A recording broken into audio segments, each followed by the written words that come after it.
Bayangkan, gurun yang luas, pasir panas membakar kaki, angin berhembus membawa debu dan bau darah. Di kejauhan, teriakan pasukan menggema. Itulah hari ketika umat Islam menghadapi kekuatan terbesar dunia kala itu, Kekaisaran Romawi Timur. Dan di tengah semua itu, ada seorang panglima yang dikenal tak pernah kalah. Namanya mengguncang dunia timur dan barat. Dialah Khalid bin Walid, pedang Allah yang terhunus. Tahun itu sekitar 636 Masehi, di sebuah lembah bernama Yarmouk, pertempuran besar pecah. Pasukan muslim hanya sekitar 30.000 orang, harus berhadapan dengan lebih 200.000 pasukan Romawi. Sebuah perbandingan yang tampak mustahil. Bayangkan, satu pasukan muslim melawan 6 tentara Romawi yang lengkap dengan baju zirah, kuda perang, panah, dan perlengkapan militer terbaik masa itu. Namun, di balik perbedaan kekuatan itu, ada sesuatu yang jauh lebih kuat dari senjata dan jumlah, keimanan dan kecerdasan strategi. Sebelum perang dimulai, Khalid memanggil seluruh pasukan. Ia berdiri di atas bukit kecil. Pandangannya menembus barisan prajurit yang siap mati di jalan Allah. Khalid berkata dengan lantang, "Wahai kaum muslimin, hari ini adalah hari yang Allah jadikan sebagai pemisah antara kebenaran dan kebatilan. Barang siapa yang berperang untuk dunia, ia akan binasa. Tapi barang siapa yang berperang untuk Allah dan Rasul-Nya, surga telah menantinya di bawah kilatan pedang." Pasukan pun menangis. Mereka bukan pasukan bayaran. Mereka bukan tentara yang berjuang demi tanah dan harta. Mereka berperang demi kalimat Allah agar tinggi di muka bumi. Ketika matahari mulai meninggi dan pasukan Romawi bergerak maju, Khalid melihat sesuatu yang berbahaya. Pasukan kavaleri Romawi, pasukan berkuda, melaju cepat seperti badai. Mereka hendak menembus barisan kaum muslimin dan menghancurkan formasi. Tapi disinilah kejeniusnya Khalid bin Walid.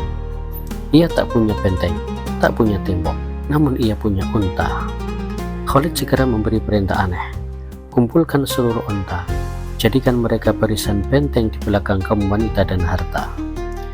Ratusan unta dikumpulkan dan diikat saling berdekatan, membentuk tembok hidup yang panjang. Sekilas ini nampak aneh. Gimana mungkin hewan bisa dijadikan tameng? Tapi Khalid tahu sesuatu yang orang lain tidak tahu. Unta adalah makhluk besar yang menakutkan bagi kuda. Kuda perang, walau kuat, takut pada bau dan gerakan unta. Ketika kuda mendekati unta, mereka akan meringkik, kehilangan kendali, bahkan menolak maju. Khalid memanfaatkan ini. Saat pasukan berkuda Romawi menyerang, mereka berhenti di depan barisan unta yang mengeluarkan suara keras dan bau khas yang menyengat. Kuda-kuda mereka panik, saling menabrak barisan kacau. Melihat kekacauan itu, Khalid berteriak, "Sekarang serang atas nama Allah." Pasukan muslim dari sayap kanan dan kiri meluncur seperti anak panah, pedang berkilat, takbir menggema di seluruh lembah. Allahu Akbar, Allahu Akbar. Khalid sendiri memimpin langsung barisan depan. Pedangnya menebas tanpa ragu. Ia seperti singa di tengah padang pasir. Pasukan Romawi yang awalnya yakin menang mulai goyah. Suara panik, kuda yang berlari tanpa arah, dan teriakan komandan yang tak didengar. Formasi mereka hancur berantakan. Perang Yarmouk berlangsung selama 6 hari. Setiap hari panas membakar, darah mengalir di pasir. Namun setiap hari pula semangat pasukan Islam tak pernah padam. Khalid menukar posisi pasukan agar tidak kelelahan. Ia mengatur ulang strategi setiap malam, dan setiap pagi ia selalu berkata, "Jangan kental dengan jumlah mereka. Surga lebih luas dari pasukan Romawi." Di hari ke-6, ketika matahari mulai condong, pasukan Romawi benar-benar hancur. Mereka mundur ke lembah curam, banyak yang jatuh ke jurang, sisa pasukan melarikan diri. Dan disitulah sejarah berubah selamanya. Khalid berdiri di atas medan perang, matanya menatap jauh ke arah barat ke tanah Romawi. Ia tahu, inilah awal terbukanya negeri Syam, Palestina, dan sekitarnya.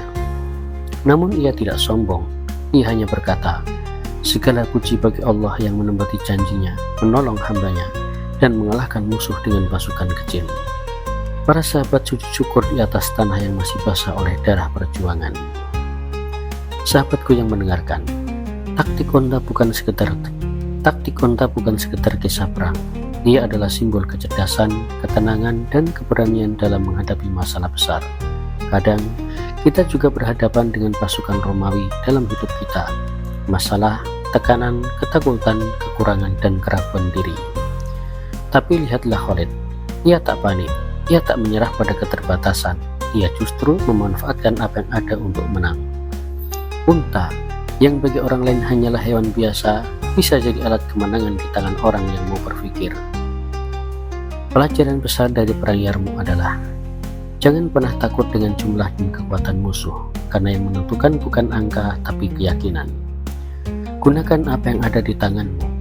Kadang kita menunggu sempurna dulu untuk bergerak, padahal kemenangan datang dari keberanian menggunakan yang sederhana. Jangan biarkan rasa takut menguasai hati, karena ketika iman di dada lebih besar dari rasa takut, maka gunung pun bisa kau lewati.